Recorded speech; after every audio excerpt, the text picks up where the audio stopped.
हम 16 संस्कारों के अंतर्गत जो ये कार्यक्रम चला रहे हैं, 16 संस्कारों का मानव जीवन पर प्रभाव। इस कार्यक्रम में आज का व्याख्यान प्रारंभ करेंगे। तत्पूर्व हम मंगलाचरण करेंगे।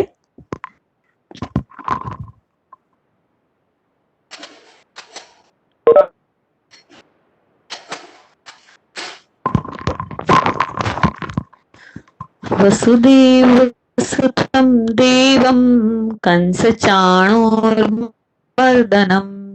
देवकी परमानन्दं कृष्णं वन्दे जगद्गुरुम् मुखं करोति वाचालं पङ्गुलङ्घयते गिरिं यत्कृपातमहं वन्दे परमानन्दमाधवम्। श्री परमात्मने नमः। आज के शुभ अवसर पर, श्री गीता जयंती के अवसर पर हम सब आपको यूनिवर्सिटी की ओर से भी और 16 संस्कारों के जो कार्यक्रम में जो व्याख्याता है उन सभी की ओर से भी मैं आप सभी को खूब खूब शुभेच्छाओं प्रदान कर रही हूँ और परमात्मा से हम प्रार्थना करें कि हमें 16 संस्कार है उसको हम वास्तविक रूप में अपने जीवन में अंकित करेंगे। और जैसे भगवान श्री कृष्ण ने अष्टादश अध्याय में कहा है, सर्वधर्मान परित्यज्य मामेकं शरणं व्रज अहम त्वा सर्व पापेभ्यो मोक्ष इच्छामि मा शुच। और करिष्ये वचनम तव, तो ये करिष्ये वचनम तव अर्थात भगवान ने जो कहा है उसका हम अक्षरशः पालन करेंगे।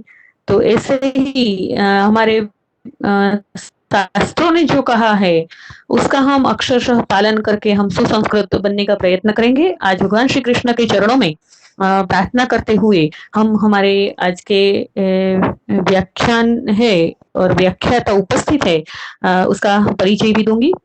डॉक्टर राजेश भाई चौहान जो बोटाद जनपद के पास गढ़ड़ा गांव है, स्वामीना गढ़ड़ा, आप सब लोगों ने शायद सुना होगा। वहाँ कॉलेज में प्रोफेसर पद पर कार्यरत है और डॉक्टर राजेश भाई चौहान इतिहास विषय के मुख्य अध्यापक है और उसका मुख्य रसप्रद विषय है संशोधनात्मक, और इतिहास में वो कुछ ना कुछ संशोधन करते रहते हैं। और आज का जो विषय है वनवासी विस्तारों में संस्कारों का परिपालन, उसके विषय में भी उसने बहुत मेहनत करके सब कुछ इकट्ठा करके हमारे लिए यहाँ उपस्थित हुए हैं।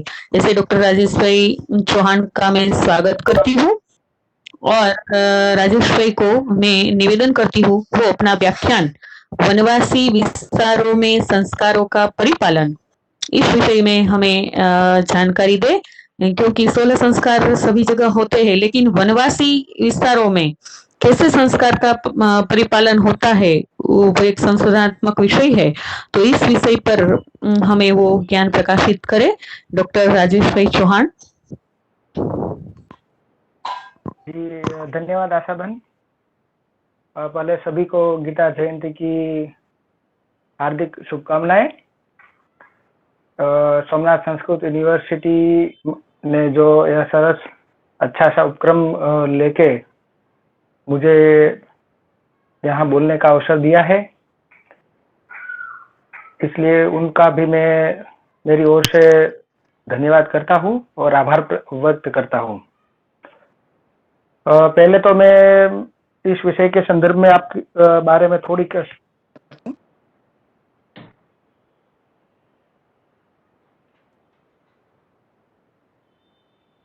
मेरी आवाज आप सभी को सुनाई दे रही? हेलो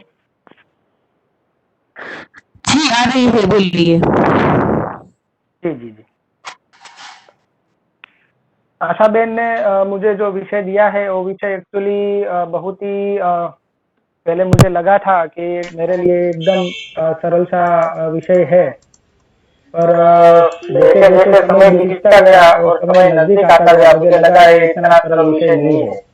मुझे लगा था कि शायद मैं गुजरात प्रांत से इन सभी का जो भी मुझे कुछ रिसर्च या जो भी मुझे कुछ मिलता है मैं आप सभी के सामने रख सकूं।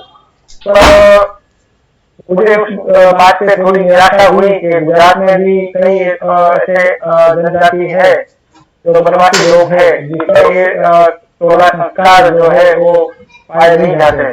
फिर मुझे लगा तो मैं आप सबके सामने कैसे आऊंगा। तो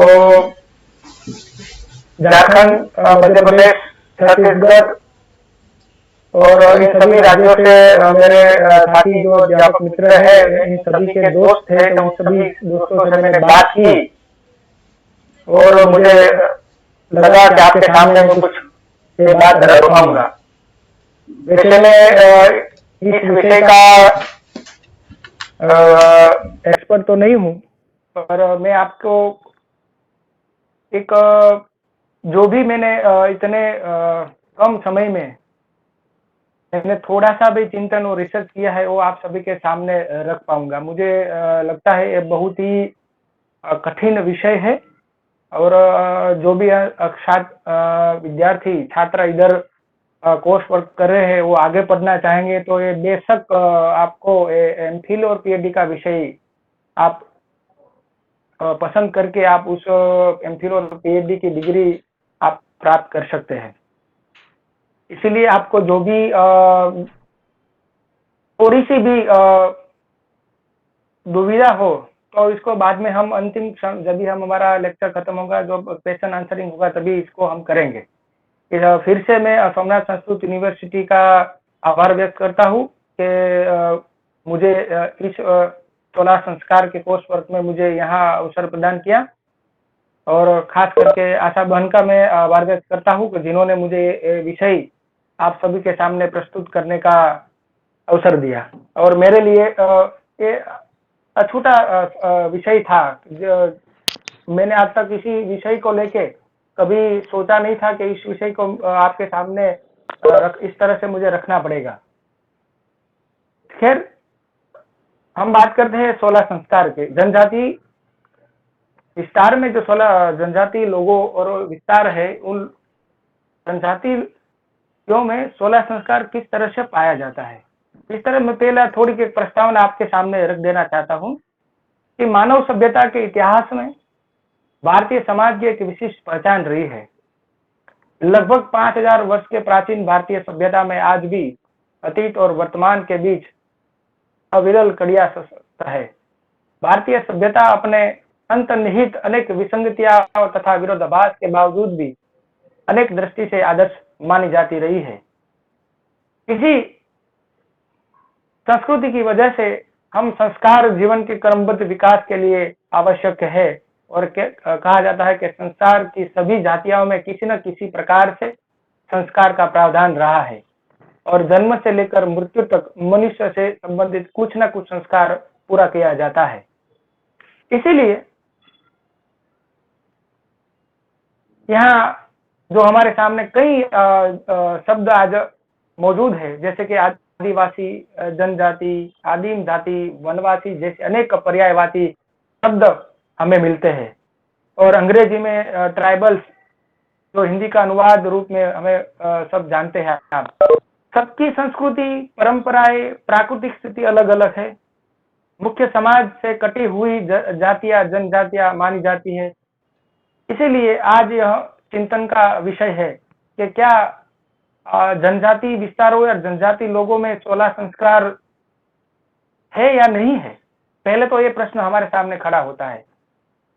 इसलिए मैंने आपको पहले ही स्पष्टता कर दी कि जितनी सरलता से मैं इस विषय को ले रहा था इतना सरल विषय नहीं है। जब मुझे पता चला कि झारखंड, छत्तीसगढ़, मध्य प्रदेश के जो प्रोफेसर है उनसे मैंने बात की तो मुझे पता चला कि ये इतना सरल विषय नहीं है।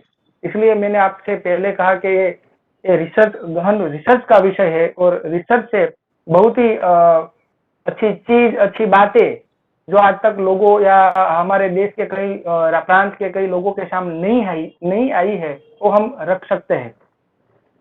भारतीय संस्कृति संसार की सर्वाधिक प्राचीन और सुमनत संस्कृति होने का गौरव प्रदान किया जाता रहा है और भारतीय बहुरंगी संस्कृति का रंग भी जनजातीय संस्कृति भी रही है। हम संस्कार को ठीक समझ लेना जरूरी है। आखिर संस्कार क्या चीज है? एक संस्कार वे होते हैं जो मनुष्य को संस्कारवान बनाते हैं। और हमारे समाज में 16 संस्कार को इन्हीं जातीय संस्कारों में किस तरह से हमारे संस्कारों से संस्कृति बनाती है। इसलिए ये संस्कार और संस्कृति एक दूसरे से जुड़े हुए हैं। और सामूहिक संस्कृति की किसी आंचलिक संस्कृति को जन्म देती है, जिसकी एक भूमि, एक बोली, एक जीवन शैली, एक परंपरा, एक संस्कृति, एक प्रकृति और एक नियति होती है। यहाँ हमारे सामने एक के बजाय विभिन्न रूप से किस तरह से विविधता में एकता रही है। हमारे यहाँ 16 संस्कार तो है, आदिवासियों में, जनजातियों में भी ये 16 संस्कार आपको मिलेंगे, इसकी बात मैं आगे करूंगा। पर किस किस स्वरूप में आज हमारे सामने है, वो भी बात मैं आपको सामने रखूंगा। आखिरकार मनुष्य ही संस्कार और संस्कृति का निर्माता है, इसलिए ये बातें हमें समझनी जरूरी है। हर एक भौगोलिक क्षेत्र और वितरण की दृष्टि जनजातीय लोगों में अलग अलग विभागों में विभाजित है। इसे अच्छे से समझना है तो डॉक्टर किरण ग्रोवर औपचारिक परिदेश में आधारित संस्कृति की भव्यता का एक पुस्तक है जो 2005 में प्रकाशित हुआ है। वो विस्तृत जानकारी के लिए आप इस पुस्तक को भी पढ़ सकते हैं। मैं ज्यादा समय न लेके आपको मूल बात पे हम आते हैं 16 संस्कार में। पहले तो गर्भधान संस्कार की बात हम करते हैं। गर्भधान एक पवित्र संस्कार है जिसके माध्यम से संतति की प्राप्ति होती है। कई शास्त्रों में कहा गया है कि गर्भस्थ आधान वीर्य स्थापन यसीमन वा कर्मणा तत गर्भधानम। गर्भमाद वीर्य का जो स्थापन है वही गर्भ संस्कार है। पर जैसे हमारे हिंदू संस्कार में गर्भ रहने से पहले जो संस्कार किया जाता है वो संस्कार आदिवासियों में भिन्न रूप से मिलते हैं। संस्कार गर्भधान से पहले हम करते हैं, पर आदिवासी या जनजाति क्षेत्र में यह गर्भ रहने के बाद किया जाता है। मैं एक आपको झारखंड की जो जनजातियां है वो जनजातीय समाज में जन्म से पहले कुछ संस्कार किए जाते हैं। ये संस्कार गर्भधान संस्कार के आरंभ होता है, जिसे गड़ासी बोंगा वो झारखंड की जनजाति या जो है उनके देवता है। वो स्त्री के गर्भधान के बाद बच्चे के जन्म तक उसकी देखभाल रखता है। ये क्यों करते हैं, ये संस्कार क्यों करते हैं? खास करके जनजाति, झारखंड की जनजाति की मैं बात कर रहा हूँ आपके सामने। गृह स्वामी द्वारा एक लाल या भूरे रंग का मुर्गा, एक घड़ा जिसमें चावल रखा दिया जाता है, वो गड़ासी बोंगा की पूजा के समय अथवा उसके पूजा के लिए अलग रख दिया जाता है। जिस दिन पूजा का समय निश्चित होता है, उस जो दिन तय किया जाता है, उस दिन गर्भवती स्त्री को गर्भ में रहे बच्चे से प्रार्थना की जाती है कि गृह स्वामी मुर्ग की प्रार्थना की जाती है और जो मुर्गा रखा जाता था उसकी बलि चढ़ाई जाती है और उस समय वाद्य यंत्र बजाए जाते हैं। अगर ये गड़ासी बोंगा देवता को ये पूजा न की जाए तो एक खास करके झारखंड की जो जनजातियां है उसमें एक मान्यता है, अगर ये पूजा न की जाए तो बच्चे की मृत्यु हो सकती है। ऐसा एक भय उसके सभी लोगों में रहता है। इसीलिए हिंदू धर्म से जनजातीय लोगों का गर्भदान संस्कार है थोड़ा सा विपरीत है, थोड़ा सा अलग है, इसका स्वरूप अलग है, उसकी पूजा विधि भी अलग है। पर उसका मूल जो आप आशय देखना चाहोगे कि ये क्यों करना चाहते हैं, तो बच्चे की सुरक्षा के लिए, बच्चे के विकास के लिए एक गर्भधान संस्कार किया जाता है। झारखंड के बाद राजस्थान मेवाड़ के जो जनजातियां और आदिवासी लोग हैं इसे इसी रूप में गर्भ संस्कार करते हैं, पर उसका नाम अलग से है जिसे बदुरात प्रथा कहते हैं। पूजा विधि सेम है, पर राजस्थान में इसका नाम अलग है। जैसे झारखंड में गदासी बोंगा की बात होती है, तो मेवाड़ में, राजस्थान में बदुरात प्रथा है। तो ये इस तरह से गर्भ संस्कार झारखंड और राजस्थान के जनजाति और आदिवासी विस्तार है, वहां के जो लोग हैं आदिवासी या प्रवासी लोग, इसमें ये संस्कार किया जाता है। उसके बाद आते हैं कुसंवन संस्कार। ये संस्कार सामान्य रीते गर्भधान संस्कार के बाद किया जाने वाला ये संस्कार है। झारखंड में इसे अलग नाम से पहचाना जाता है, जिसे जादो कामना कहते हैं। जादो कामना क्या है, तो इसकी बात मैं आपके सामने रखूंगा। उराओं तथा कुछ जनजातियां, झारखंड की जो उराओं या कुछ जनजातियां है, इसे जादो कामना नामक संस्कार के नाम से जानते हैं। जैसे स्त्री गर्भ धारण के 2-3 महीने के बाद ये किया जाता है, और गर्भवती स्त्री के पिता को दामाद या समधी अपने घर पे आमंत्रित करते हैं, और रिवाजों अनुसार पिता या उसके जो रिश्तेदार है या उसके जो सगे संबंधी है वो स्वागत करते हैं। घर आए मेहमान के लिए मांसाहारी है, यानी कि सूअर का कुछ मांस दिया जाता है इसके साथ, और उसे चावल भी दिया जाता है, और अरवा चावल भी छिड़का जाता है, जैसे कि बलि के लिए उपयुक्त माना जाता है। इसे अच्छे से क्या है कि अगर ये बलि नहीं चढ़ाएंगे तो भी उनके अंधश्रद्धा उसमें फैली हुई है कि अगर ये नहीं किया तो बच्चे जन्म के थोड़े समय के बाद इसकी मृत्यु हो सकती है। इसीलिए देवी देवता या जो नादो है उसके कुप्रभाव बच्चे पे न पड़े, और इसीलिए पूजा की जाती है। इसी के साथ पूजा के साथ वाद्य यंत्र का प्रयोग नहीं होता है, जैसे गर्भधान में होता है, तो यहाँ कुसंवन संस्कार में वाद्य यंत्रों का प्रयोग नहीं होता है। सिर्फ क्या होता है, तो इसमें मात्र भोजन की बात होती है कि जो मेहमान आए हुए हैं, जो सगा संबंधी है, उनको भोजन दिया जाता है। और बस्तर की जनजातियां जो है, उसमें इसी स्वरूप में कुसंवन संस्कार किया जाता है, और इसके थोड़ा स्वरूप अलग है कि इसमें जो गर्भवती स्त्री है उसको क्या नहीं करना चाहिए और क्या करना चाहिए। तो खास गर्भवती स्त्री को वजन नहीं उठाना चाहिए, खान पान में उसको ध्यान रखना चाहिए, और अपनी खुद की सुरक्षा करनी चाहिए, आने वाले बच्चों की सुरक्षा करनी चाहिए। जैसे हमारे हिंदू धर्म में ये होता है, पर इसका स्वरूप थोड़ा अलग से है।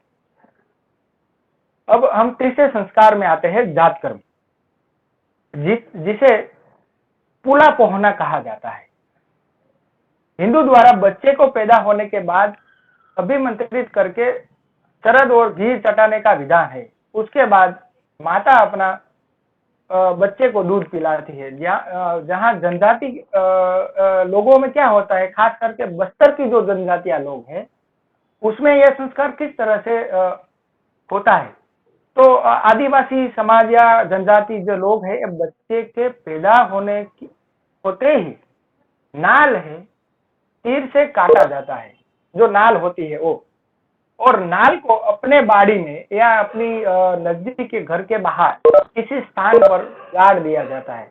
इसे गोंड भाषा में पुल पोहना कहते हैं, और तीर से नाल काटने का आशय यह है कि पुरुषार्थ से है।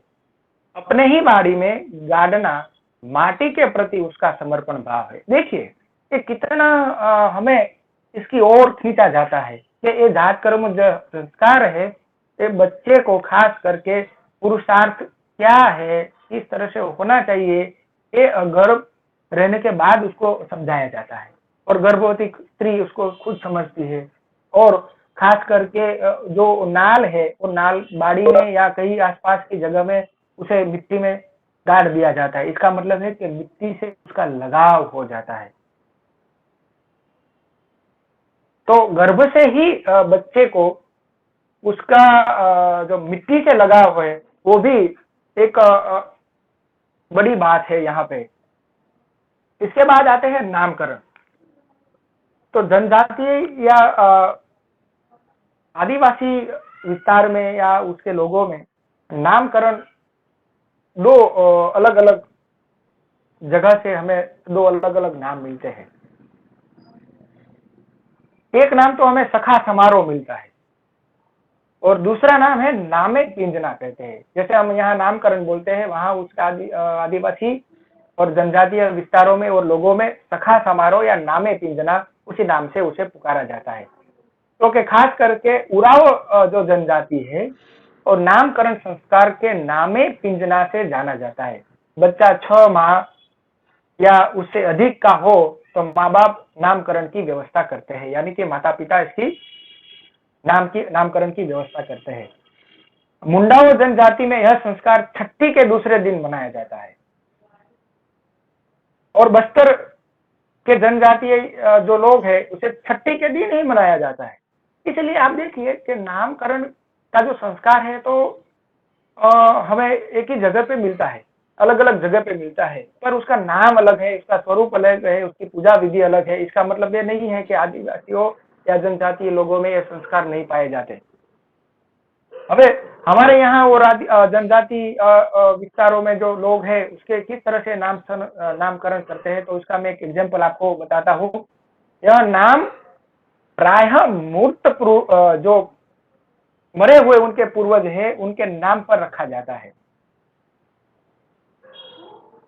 इसी दिन प्रातः काल, जिस तरह नाम संस्करण का दिन चुना जाता है, उसी दिन प्रातः काल गांव के गोवाइट बच्चे का एक चुंदी स्थान छोड़कर बच्चे का नामकरण किया जाता है और बच्चे का नाम लोक ही सहमति से चुना जाता है। देखो यहाँ एक लोकशाही की बात रखी जाती है कि माता या पिता तो उसका नामकरण रखते हैं, पर जो आते हैं जनजातीय उनकी जो बस्ती है वो बस्ती में नाम रखे बच्चे को रखा जाता है और कहते हैं चलो इसका नाम क्या रखा जाए, और लोक सहमति है। जो लोग माता पिता कहते हैं कि भाई मेरे बच्चे का ये नाम रख दो या ये नाम रख दो, फिर जो यहाँ लोग आते हैं वो जो बस्ती वाले लोग हैं वो लोग जिस नाम को स्वीकृत करते हैं वो सर्वसम्मति से, लोक सहमति से चुना गया है। जिस लोक में भूत एवं नाद्र का विचरत रहते हैं, एक तरह कहा जाता है कि उसके वास्तविक नामों का रखने का एक प्रयास किया जाता है। उसका नाम वैसे कुछ नया नाम नहीं होता है। जो उराव और मुंडाओ जनजातियां लोग हैं और बस्तर की जनजातियां में उसके पूर्वजों का जो नाम होता है उसके पूर्वजों के नाम पे ही यह नाम रखा जाता है। बस्तर की जनजातियों में थोड़ा सा छठी के दिन ही इसका नाम निश्चित हो जाता है और परिवार में सब जगह तब तक किया जाता है कि जब तक बच्चे का नामकरण नहीं हो जाता तब तक बस्तर की जनजातियां जो विस्तार है और जनजातियां जो लोग हैं इसमें धार्मिक क्रियाएं नहीं की जाती। जो यहाँ थोड़ा इसका स्वरूप हमें अलग मिलता है बस्तर में, वहां मुंडाओं में थोड़ा अलग है, उराओं में थोड़ा अलग है। तो कुल मिला के हम बात करें तो नामकरण की बात तो सभी जगह आती है। तो हम यह अपने इसी मैंने जो अध्ययन किया है, मैंने जो थोड़ा सा रिसर्च किया है, इससे मैं आपके सामने कह पाऊंगा कि नाम संस्करण की बात तो यहाँ भी हमें मिलती है। उसके बाद आता है निष्क्रमण संस्कार। अब वो जनजातीय विस्तारों में जो लोग हैं इसका नाम हाटुम दाइना कहते हैं, जो गोंडी भाषा में है। वो कहते हैं कि छठा संस्कार निष्क्रमण है, जो हिंदू संस्कृति में लोग नवजात बच्चे को घर से बाहर निकलने की और सूर्य चंद्रमा की ज्योति दर्शन कराते हैं। उस बच्चे को चौथे मास में ये किया जाता है। जहां दूसरी ओर जो जनजातियां आदिवासियां जो हम नाम दे, वो जनजातीय आदिवासी समाज में 9वें या 10वें महीने में करते हैं। देखिए हमारे यहाँ थोड़ा सा अंतर है। जो हमें यहाँ नवजात बच्चे के मैंने आपके चौथे मास की बात की, तो यहाँ ये 5 महीने और लगा देते हैं इस समय में, यानी कि 9वें या 10वें महीने में इसे निष्क्रमण यानी कि हाटुम दाइना की जो संस्कार है वो करते हैं। और गोंडी में हाटुम दाइना भी उसे बोलते हैं। कहा जाता है कि इसका अर्थ उस हमारे यहाँ हिंदू संस्कार से तो क्या है कि सूर्य चंद्रमा की ज्योति का दर्शन कराने की बात है। तो यहाँ आदिवासी या जनजातियों में क्या है, इसका अर्थ है कि बच्चे को बाजार में घुमाने ले जाने का अर्थ है। कि क्या अर्थ है कि भाई चलो आध्यात्मिकता के साथ साथ इसके थोड़ी भी बाजार की जो उसमें क्या होता है क्या नहीं वो देखने के एक तरफ से हम कहा जाता है कि उसके खुले में ले जाने की बात है, बाजार में ले जाने की बात है, जहाँ सूर्य चंद्र तो देख सकेगा, साथ में बाजार की जो इकोनॉमी है, बाजार की जो अर्थव्यवस्था है, बाजार की जो बात है वो भी दिखाने की बात यहाँ हाटुम दायना में होती है। घर की बुजुर्ग महिला इसे बागा पाकार यानी कि बाजार लोग लेकर जाती है। जो यहाँ नाम सुनिए आपके कितना अलग से नाम मिलता है। हाटुम दायना तो है पर बाजार का भी नाम उनकी जो स्थानिक भाषा में है, उनकी उनकी अपनी भाषा में अलग अलग नाम से, जिसे बागा पाकार यानी कि बाजार लेकर जाती है। बागा पाने का अर्थ है कि साड़ी के छोर से कमर के पास बच्चे के टांग कर ले जाना, यानी कि बच्चे को जिस तरह से हमें उसको उठा के ले जाते हैं, यही बात है यहाँ। इस तरह उठाने में बच्चा हाथ भी बाहर रहना अति आवश्यक है। अगर बच्चे का हाथ अंदर रह गया तो भी ये अंधश्रद्धा से मानते हैं, बच्चे का हाथ ही बाहर रहना चाहिए और महिला का दोनों हाथ भी कुछ भी कर सके, इसीलिए वो भी अपने एक हाथ अलग से रखती है। इसका आशय यह है कि बाजार तुम्हारी सारी जरूरतें पूरी करेगा, यानी जो बच्चा आने वाला है उसे बाजार इसलिए बाजार में लिया जाता है, जिसे हम कहते हैं कि भाई उसे सूर्य चंद्रमा की ज्योति का दर्शन कराते हैं। एक आध्यात्मिकता के साथ साथ इसमें अर्थव्यवस्था भी जोड़ दी गई आदिवासियों में। ये भी एक रसप्रद विषय है।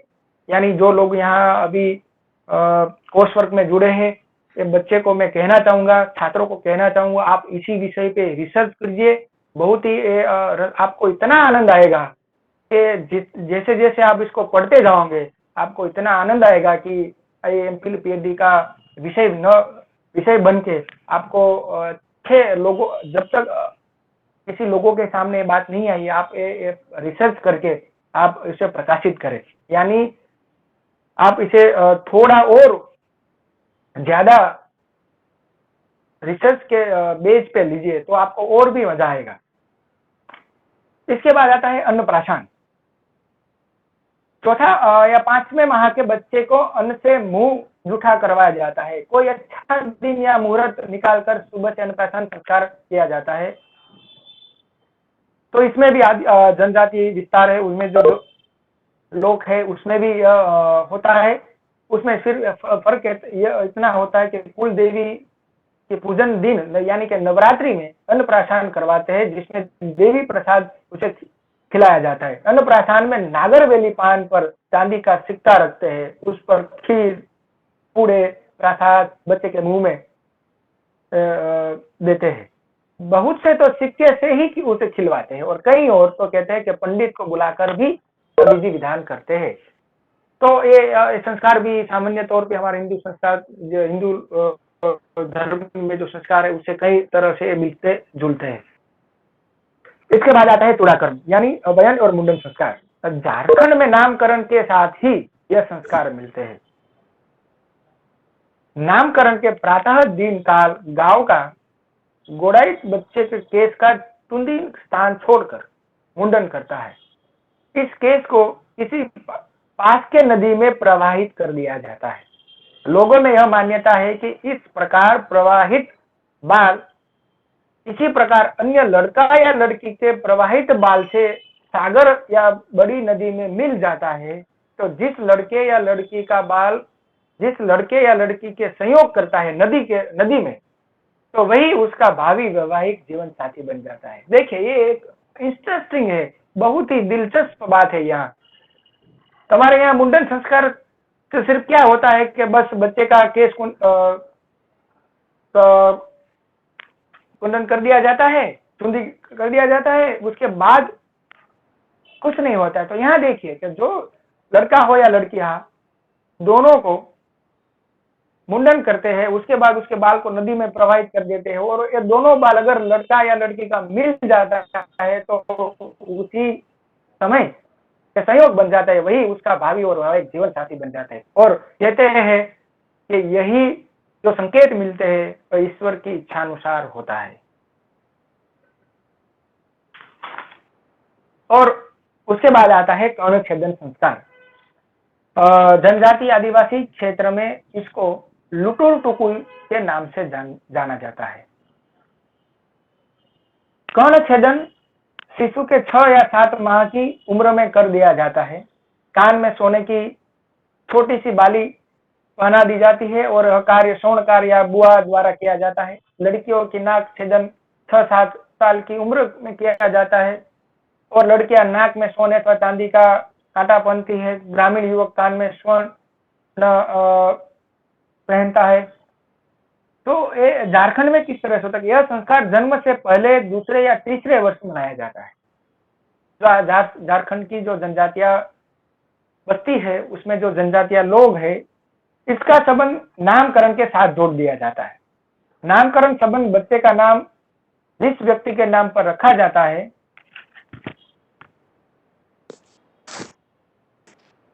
उसी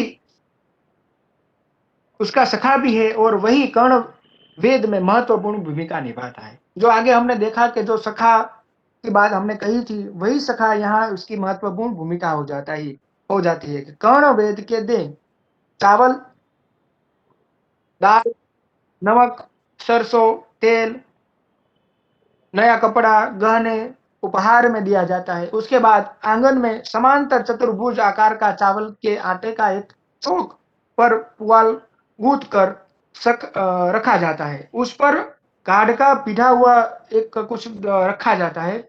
वह सखा सरसों का तेल पहले और बाद में सिर में बच्चे के सिर में सरसों का तेल लगाया जाता है। सखा के संकेत के बाद बच्चे के कान में पहले सिंदूर लगाते हैं। उसके बाद चांदी सुई कान में छेद किया जाता है। फिर उसी समय काले मुर्गे की चौक में बलि चढ़ाई जाती है और जब बलि चढ़ाई जाती है तब गीत और गायन और वाद्य बजाया जाता है। खास करके ये जनजातीय जो लोग हैं, ये जनजातीय के लोगों के गीतों पे अगर किसी छात्र को रस है तो जो आदिवासी जनजाति लोगों के जो गीत है, गायन है, उसमें भी एमफिल पीएचडी हो सकती है। उसमें भी 16 संस्कार की बात हमारे सामने आती है। एक इसकी किताब है, उसका नाम तो मैं अभी मुझे याद नहीं। मैं आपको बता रहा कि 600 पाने की एक किताब है जो आई थिंक मध्य प्रदेश में किसी प्रोफेसर ने लिखा हुआ है कि संस्कार गीतों में उनके संस्कार किस तरह से हमें मिलते हैं। तो मैंने यहाँ बताया कि इन सभी कर्ण छेदन में भी इतने देखिए कि क्या क्या अलग रूप हमारे सामने मिलते हैं।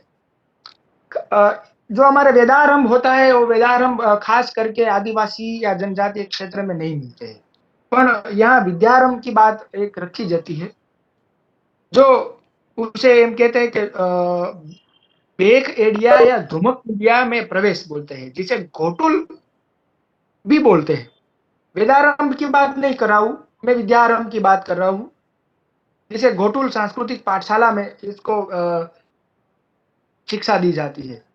जोक अड़िया संस्कार मुख्यतः उराव की जो जनजाति है उसमें प्रमुख संस्कार माना जाता है, जिसे धुमक कुड़िया उराव जनजाति की एक संस्था है जो सांस्कृतिक पाठशाला है जहां युवकों को हर प्रकार की शिक्षा दी जाती है, जहां कार्य कुशलता अर्जित करते हैं। और माघ शुक्ल पक्ष में प्रथम दिन घुमत दुड़िया के युवक दोपहर शिकार पर भी उसको छोड़ते हैं, जिसमें हम कहते हैं कि आश्रम व्यवस्था में जो होता है जिसमें प्रत्येक को शिक्षा दी जाती है, उसी तरह उसको शिक्षा दी जाती है। बाद में जानवरों को शिकार करने के लिए भी उनको भेज दिया जाता है। बीच में धुमरिया के युवक भी आपस में विचार विमर्श करते हैं कि किसे इसमें प्रवेश देना चाहिए या किसे नहीं देना चाहिए।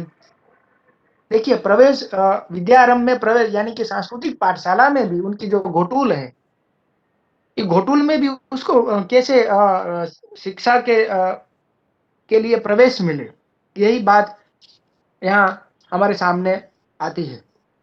उसके बाद आते हैं समावर्तन। तो जनजातीय आदिवासी विस्तार या लोगों में इसका नाम बोध विडचना है। हिंदू समावर्तन संस्कार यानी कि गुरुकुल से समाज में लौटने का संस्कार है।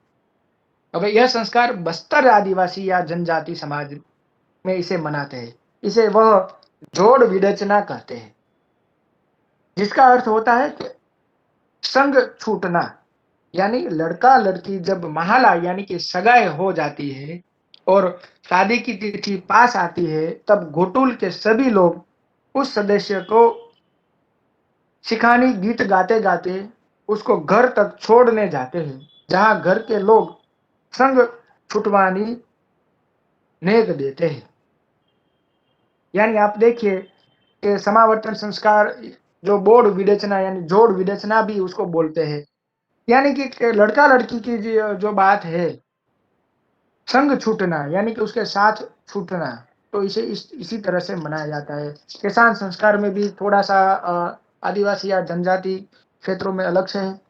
उसके बाद हम आएंगे विवाह संस्कार में, यानी लग्न। झारखंड में इसे अडंडी संस्कार बोलते हैं। विवाह लोक का सबसे बड़ा संस्कार है। विवाह प्रजनन का भी प्रतीक है। स्त्री और पुरुष का पवित्र दाम्पत्य जीवन को पदार्पण का नाम भी विवाह है।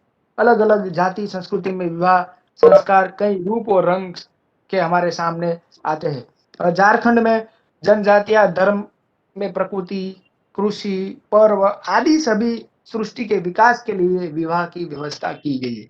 यहाँ जो विवाह की बात है, देखिए किस तरह से हुई है, क्योंकि प्रकृति, कृषि सभी सृष्टि के विकास के लिए विवाह की व्यवस्था की गई है।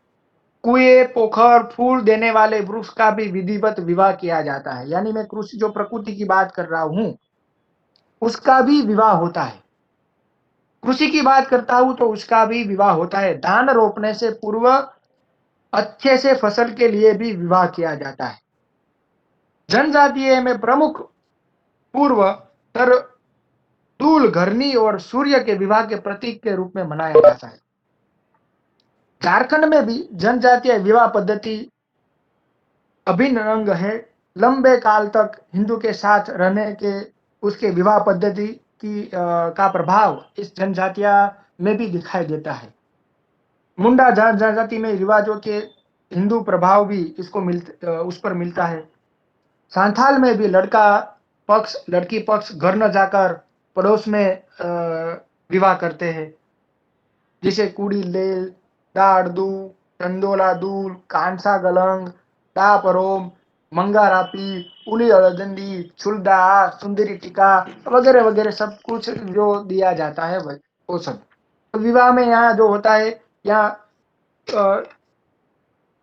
हिंदू परंपरा से थोड़ा विभिन्न यहाँ विवाह की परंपरा जनजातीय विस्तारों में या जनजातीय लोगों में मिलती है। जैसे मैंने आपको बताया, धर्म में प्रकृति के लिए भी विवाह किया जाता है, कृषि के लिए भी विवाह किया जाता है और सृष्टि के विकास के लिए भी विवाह किया जाता है। आखिरकार ये जो जनजातीय या लोग है, आदिवासी लोग है, उनका मूल निवास तो वन में ही है। इसीलिए प्रकृति इन लोगों के साथ जुड़ी है, इसीलिए इनके साथ भी विवाह होता है। और अंतिम संस्कार है मृतक संस्कार की हम बात करते हैं। मृत्यु शरीर का अनिवार्य धर्म है। आत्मा की अमरता और शरीर की क्षण जागरूकता के गीत, कथाएं, गाथाएं लोक जीवन में हमें मिलती है। निमाड़ में जनजाति आदिवासी विस्तार खास करके निमाड़ में मृत्यु का एक संस्कार है। मृत्यु संस्कार पूरे विधि विधान है, अनुष्ठान है। मसाणिया गीत पूरे अनुष्ठान और श्रद्धा के साथ गाए जाते हैं। मसाणिया गीतों के गायन की परंपराएं इन पे सम्मिलित है। एक जो शव यात्रा के साथ दो प्रकार के गीते भी यहाँ मिलते हैं। एक तो शव यात्रा के साथ जिन्हें यात्रांत गीत कहते हैं। मृत्यु के 10वें दिन या मृतक के नाम सवा घड़ा अनुष्ठान किया जाता है। निमाड़ की बात की, अभी बस्तर की बात करूंगा मैं कि आदिवासी समाज में मृत्यु होने पर जलाया नहीं जाता, दफनाया जाता है। वो मानते हैं कि मनुष्य का शरीर मिट्टी से बना है और उसे मिट्टी में ही मिल जाना चाहिए। कई बस्तर की कई विस्तार के अलग लोग मृतकों को अपनी बाड़ी में या खेती में जमीन पर दफनाया जाता है ताकि अपने आंख के सामने वो रह सके। व्यक्ति में कोई विशेष गुणों होने पर उसे दुमा देव बनाया जाता है, यानी कि पत्थर का जो हम बोलते हैं उसको रख दिया जाता है और उसकी पूजा विधि की जाती है, जिसे गायता पखना भी बोला जाता है। मृत्यु की याद में यानी कि चिरस्थायी रूप के रखने के लिए स्वजनों को सामाजिक प्रतिष्ठा के अनुरूप उसे चित्रकारी करते हैं, मूर्ति बनाई जाती है। 10 या 15 वर्षों तक या 10 या 15 वर्ष के बाद सभी मृतकों के नाम एक पत्थर पे गाड़ा जाता है, जिसे गापता पखता कहते हैं। अबे झारखंड में किस तरह से होता है, तो मृत्यु संस्कार की भी यहाँ किया जाता है। यहाँ झारखंड में मृत्यु का संस्कार 5 दिन तक चलता है। इसके बारे में मैं आपको डिटेल में जाऊँगा तो और 1 घंटा हो जाएगा, इसलिए मैं इसके बारे में इसके संदर्भ में हम नहीं जाएँगे। वैसे भी अभी 15 मिनट ही बची है, तो यह जो चीज़ है मैंने आपके सामने रखी है, कि ये बातें जो आपके सामने मैंने रखी है, कि अलग-अलग जगह पर खास करके जो जनजातीय विस्तारों में या जनजातीय क्षेत्रों में या जनजाति जो लोग हैं, आदिवासी है, जो भी हम नाम बोले, इन सभी क्षेत्रों में या इन जाति में 16 संस्कार, जो हिंदुओं में 16 संस्कार है, वो 16 संस्कार कहीं न कहीं स्वरूप में हमें मिलते हैं। पर जो हिंदू धर्म में जो हमें 16 संस्कार की पद्धति है, वो पद्धति थोड़ी-सी अलग है, उसका स्वरूप अलग है, उसकी पूजा विधि अलग है, उसकी कार्य पद्धति अलग है। इसीलिए हमें कहते हैं कि भई आदिवासियों में 16 संस्कार नहीं है। तो मैंने आपके सामने जो भी थोड़ा रिसर्च किया था, वो वो वो रिसर्च मैंने आपके सामने रखा है। शायद इससे और भी अच्छा हो सकता था, पर 1 घंटे में ना तो ये मैं आपको समझा पाऊँगा और ना ही 1 घंटे में ये जनजातीय क्षेत्रों में या विस्तार में या जाति में ये 16 संस्कार किस तरह से, तो यह सिर्फ़ मैं एक आपको ऊपर से एक बात समझा पाऊँगा कि इस तरह से अलग-अलग संस्कार कहीं न कहीं जनजातीय क्षेत्रों में हमें मिलते हैं। इसलिए मैं अपनी वाणी को यहाँ विराम दूँगा। फिर से मैं सोमनाथ संस्कृत यूनिवर्सिटी का बहुत-बहुत आभार, धन्यवाद प्रकट करता हूँ कि उन्होंने इस कोर्स वर्क में एक वक्ता के तौर पे मुझे आमंत्रित किया और मुझे यहाँ बोलने का अवसर दिया। मेरा स्पेशलाइज़ेशन नहीं रहा है, पर मेरा रस का, जैसे आशा बहन ने कहा कि मेरी हॉबी या मेरा शौक रहा है कि कुछ नई-नई बातें इतिहास में रखूँ। ऐसे इसलिए मैंने मेरा एमफ़िल और मेरे पीएचडी का विषय भी इसी तरह मैंने नए-नए विषय के साथ गुजरात या गुजरात के बाहर कहीं भी इसी विषय से मैंने रखा है। मेरी हॉबी रही है, इसलिए मैंने आशा बहन को इस विषय में मना नहीं कर पाया और मुझे लगा कि अगर ये विषय मैं भी आपके सामने रखूँगा तो मुझे भी कुछ अ, इससे कुछ सीख पाऊँगा। इसलिए फिर से मैं सोमनाथ संस्कृत यूनिवर्सिटी के प्राचार्य जी और अध्यक्ष जी और आशा बहन जो संयोजक है, उनका भी मैं फिर से आभार और धन्यवाद प्रकट करता हूँ। धन्यवाद।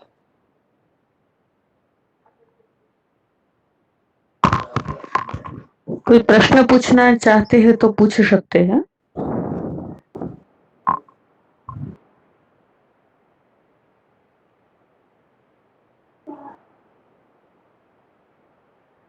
नमस्कार डॉक्टर राजेश भाई।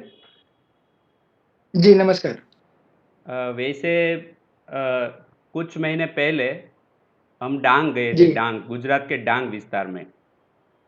जी तो वहाँ पे भी आदिवासी बस्ती बहुत है। तो जी हम एक जंगल फॉरेस्ट ऑफिसर को हम मिले। जी तो हमें वो पता करना था कि अंदर जो जंगल है उसमें कैसे गांव है, कैसे लोग हैं, ताकि हमें कुछ औषधि के लिए हम गए थे। अच्छा। तो उन्होंने कुछ बातें बताई जो मैं आपके साथ शेयर करता हूँ। बिल्कुल बिल्कुल। मैंने पूछा कि उसके साथ हम कैसे डील कर सकते हैं, या वो लोग कैसे जंगली है या कैसे है। तो उन्होंने बताया कि एजुकेशन सिस्टम का वहाँ पे लैक ऑफ एजुकेशन सिस्टम है। और अभी भी जी गुजरात में होते हुए भी जो डांग के अंतरियाल गांव गांव है, वो लोग जी जब हम जाते हैं पुलिस लेके, तो भी हमें ऐसा मानते हैं कि ये लोग शत्रु है, मतलब ये गुजरात वाले यहाँ पे आ गए। हम्म। तो उसकी लैंग्वेज भी अलग है, और पूरी तरह से आपने जो बताया वो पुरानी सिस्टम से वो लोग चले आ रहे हैं। तो जी इसमें कुछ हमने पूछा कि क्या करना चाहिए तो इसका परिवर्तन हो सकता है, हम जुड़ सकते हैं। तो उन्होंने बताया कि हर एक जो गांव है उसका मस्बा, उसमें एक एक केंद्र खोलना चाहिए, यानी परमानेंट कोई टीचर्स वहाँ पे चाहिए, जो धीरे धीरे हम्म। उनकी जो नई जनरेशन है उसको ये सब सिखाए। तो ऐसा कुछ जैसे आपने बताया कि ये सब करना तो बहुत ज़रूरी है, क्योंकि रूट जब अच्छा होगा तो बाद में वो अच्छे होंगे। तो इस बाबत में आपका क्या कहना है कि एजुकेशन सिस्टम में या तो सरकार कुछ कर सकती है या हमें कुछ करना चाहिए, ताकि बहुत ही प्रॉब्लम्स हर एक जगह पे ये है, राइट। तो यूनिफॉर्मिटी कैसे एस्टाब्लिश कर सकते हैं, जैसे कि एक भारत है तो कुछ संस्कार एक समान होने चाहिए, तो ऐसा कुछ किया जा सकता है। जी, आपका प्रश्न तो बहुत ही अच्छा है। पहले बात तो रख दूं कि स्कूल कॉलेज की तो इस करके आदर्श विद्यालय स्थापित हो चुकी है पूरे गुजरात में और कई आदिवासी विस्तार या जो क्षेत्र है उनमें भी। पर क्या होता है कि कई ऐसे लोग मीन्स मीन्स के कई ऐसी जनजाति के लोग हैं, बस्ती है कोई ऐसी भी जो शिक्षा से या लोगों से अलग रहना चाहती है। इसका एक ही बात है, उसकी उनकी अलग संस्कृति है, उनकी सोच अलग है। पर हमें एक यूनिफॉर्मिटी में लाना है तो पहले तो हमें उन तक पहुंचना जरूरी है।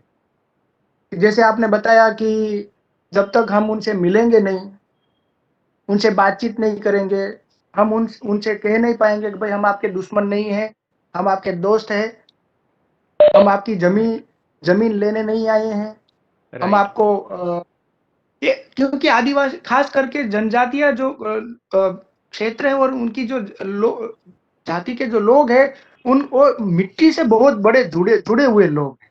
राइट। वो मिट्टी से दूर नहीं जाना चाहते। हम्म।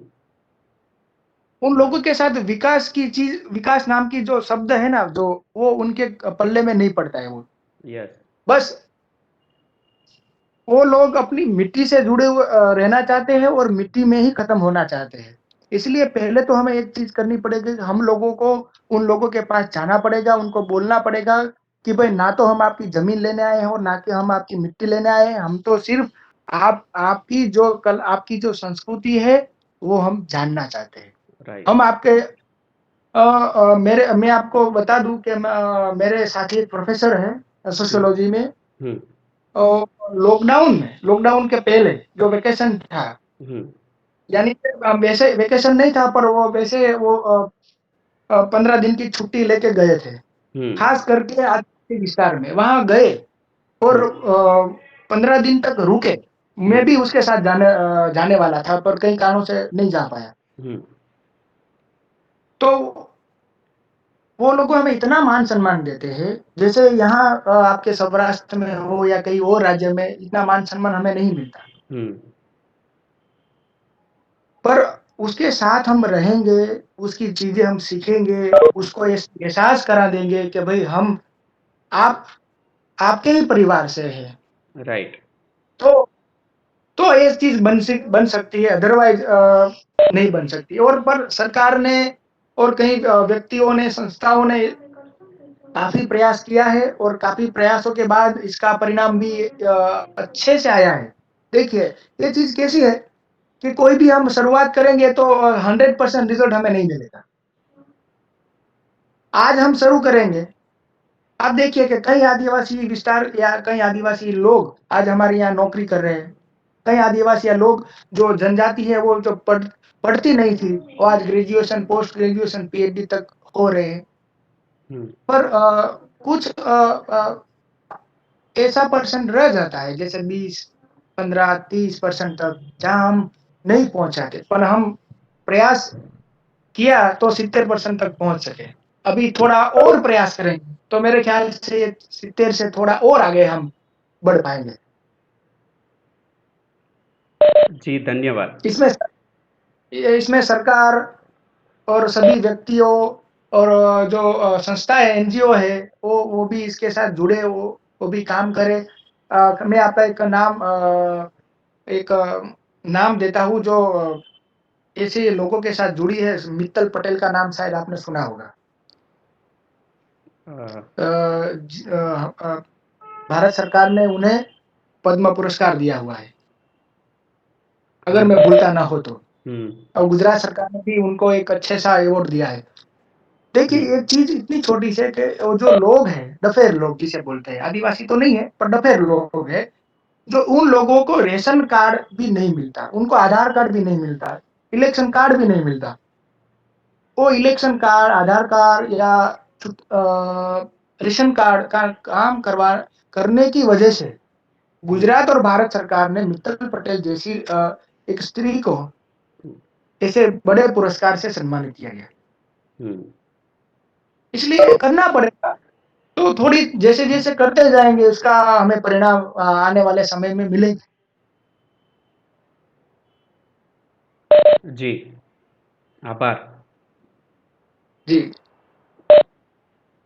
और मैं तो सभी छात्रों यहाँ जो जुड़े हुए कोर्स वर्क में, मैं तो उन सभी से मेरा एक निवेदन है कि मेरे समाज, खास करके इस विषय को जो आपके सामने मुझे रखना था, तभी मैंने मध्य प्रदेश, झारखंड, छत्तीसगढ़, वहाँ के जो राज्य के प्रोफेसर हैं, उन राज्यों के प्रोफेसर के साथ भी मैंने चर्चा की। तो उन्होंने मुझे बताया, राजेश जी, के यहाँ आदिवासी या जनजातीय क्षेत्र में इस तरह के 16 संस्कार नहीं मिलते। तब मैं दंग रह गया कि यार क्या बात कर रहे हो यार, तमन के यहाँ होता है पर जो हिंदुओं में होता है, पर मैं कीधु भाई होता नहीं है, पर उसका जो मकसद है तो वो तो एक ही है ना। जैसे नामकरण की बात होता है, नामकरण या 2 दिन पहले या रखा जाए या 2 महीने के बाद रखा जाए, पर नाम तो रखा जाता है ना। तो मन के वो बात आपकी सही है, पर यहाँ पर कोई ऐसे कोई काम करने वाला आदमी नहीं है।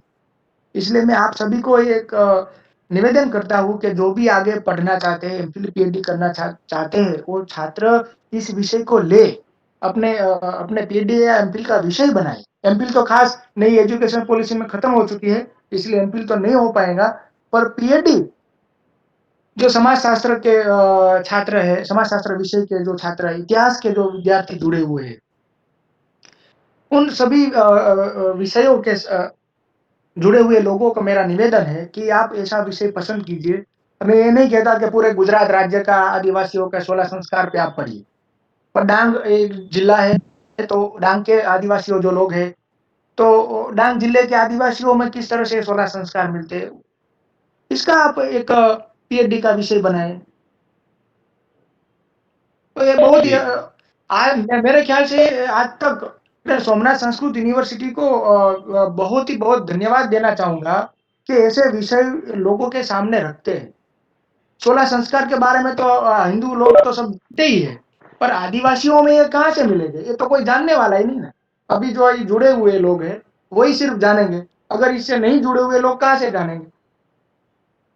इसके इसके संदर्भ में किताब भी बहुत कम लिखी है, इसके संदर्भ में रिसर्च भी कम हुआ है, तो लोग मना ही करेंगे ना। राइट, राइट, आपकी बात सही है। पहली बार श्री सोमनाथ संस्कृत यूनिवर्सिटी ने ऐसा कोर्स एंडोर्स किया है जो 3 महीने का है, और हर कोई सपोज किसी को पता चला डांग में कोई है विद्यार्थी, तो अवश्य वो वहाँ बैठे-बैठे लाभ ले सकेगा और वहाँ पे ये कर सकता है। तो ये बहुत ही अच्छा कार्य अभी श्री सोमनाथ संस्कृत यूनिवर्सिटी ने किया है। बिल्कुल। धन्यवाद। और कोई प्रश्न पूछना चाहते हैं क्या?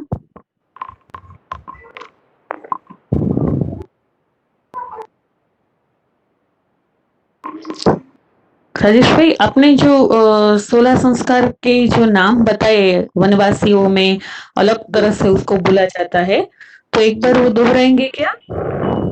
बिल्कुल, बिल्कुल।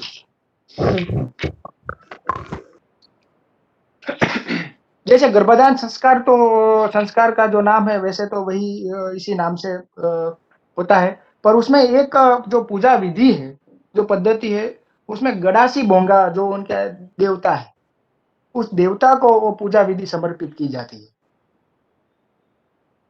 और मेवाड़ राजस्थान में इसे बदुरात प्रथा बोलते हैं।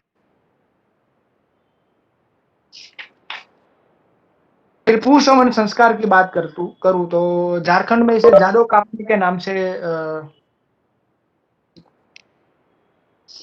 जाना जाता है। जात कर्म को पुला पोहना कहा जाता है बस्तर की जनजातियों में। देखिए, ये कोई मैंने इसलिए पहले से बता दिया कि ये मेरे लिए कठिन, मुझे लगा था पहले बहुत ही मेरे लिए सरल विषय है। फिर जैसे-जैसे इसको पढ़ता गया तब मुझे लगा कि इतना सरल विषय नहीं है ये।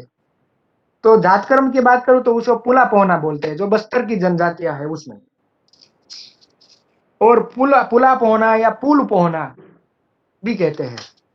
और नामकरण को सखा समारोह या नामे पिंजना भी कहते हैं। और बस्तर की जनजाति में इसको छठी के नाम से छठी के दिन ही इस विधि को कहा जाता है। निष्क्रमण संस्कार को भी हाटुम दायना गोंड में, यानी गोंडी भाषा में इसको बोलते हैं। जो बाजार की बात थी उसे बागा पाकार बोलते हैं। अन्नप्राशन का तो ठीक वैसे ही नाम मिलता है, उसमें कुछ फर्क नहीं पड़ता। मुंडन संस्कार या चूड़ाकर्म भी इससे मिलता है, उसमें कुछ फर्क नहीं पड़ता, पर उसकी विधि जो है उसमें थोड़ा सा नहीं, पर काफी अंतर है उसकी पूजा पद्धति में भी। कर्ण छेदन में संस्कार को उसे लुटुर टुकुई बोलते हैं। इसकी पूजा पद्धति और की बात भी अलग है। विद्यारंभ की बात करते हैं तो उसमें घोटुल या धूम कुड़िया में प्रवेश,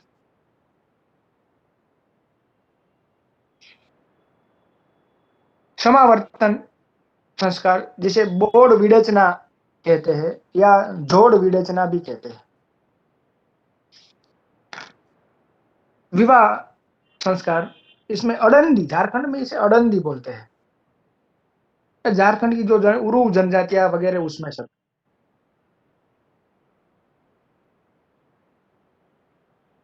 उसमें उसकी जो पद्धति है विवाह की, उसमें मैंने आपको बताया था कि कृषि के लिए, धर्म, प्रकृति के लिए, सृष्टि के विकास के लिए भी विवाह किया जाता है। और मृतक संस्कार के अंतिम संस्कार की बात मैंने आपको बताई, उसमें भी मृत्यु के बाद जो से उसकी जो पद्धति है उसमें गायका पखना भी बोलते हैं। जो जिस व्यक्ति की मृत्यु हो उसके चिर स्थायी के लिए उसे किस तरह से याद रखा जाए, उसकी किस तरह से मूर्ति बनाई जाए, और मृतक के जो लोग हैं उसकी किस तरह से, यानी कि अब हम कैसे बोलते हैं, अभिलेख जो पत्थरों पे को लिखे जाते होते हैं, जिसे लिखा जाता है, उस तरह से इन सभी चीजों को गायता पखना वगैरह। और व्यक्ति में कोई विशेष गुण हो तो उसके क्या जाता है डुमा दी। तो अलग अलग इस चीज सभी संस्कारों का जो अलग अलग नामों से पहचाना जाता है। मैंने आगे बताया कि मैंने तो इसे 3-4 राज्यों तक ही सीमित रखा है। मेरे ख्याल से कई पूरे भारत के दक्षिण खास करके दक्षिण के जो जनजातियां लोग हैं उसका संपर्क मैं नहीं कर पाया। अगर दक्षिण की जनजातियां के लोगों का संपर्क कर पाते या मैं कर पाता तो शायद इन सभी संस्कारों के नाम अलग-अलग कहीं और होता। तो मेरे ख्याल से जो भी छात्र यहाँ आए हैं वो भी दक्षिण के जो जनजातीय क्षेत्र है खास वहाँ पे इसमें मेरी एक इस लेक्चर की एक सबसे बड़ी मर्यादा ये रही कि मैंने या तो उत्तर भारत, पूर्व और पश्चिम भारत की ही बात की है। दक्षिण भारत के जो जनजातीय क्षेत्र है या जनजातीय के जो लोग हैं उस तक मैं नहीं पहुंच पाया हूँ। ये लेक्चर की मेरी सबसे बड़ी समस्या ये रही है। धन्यवाद महोदय। और किसी को कुछ प्रश्न ना हो तो हम पूर्णता की ओर जाए। कोई पूछना चाहता है कोई प्रश्न?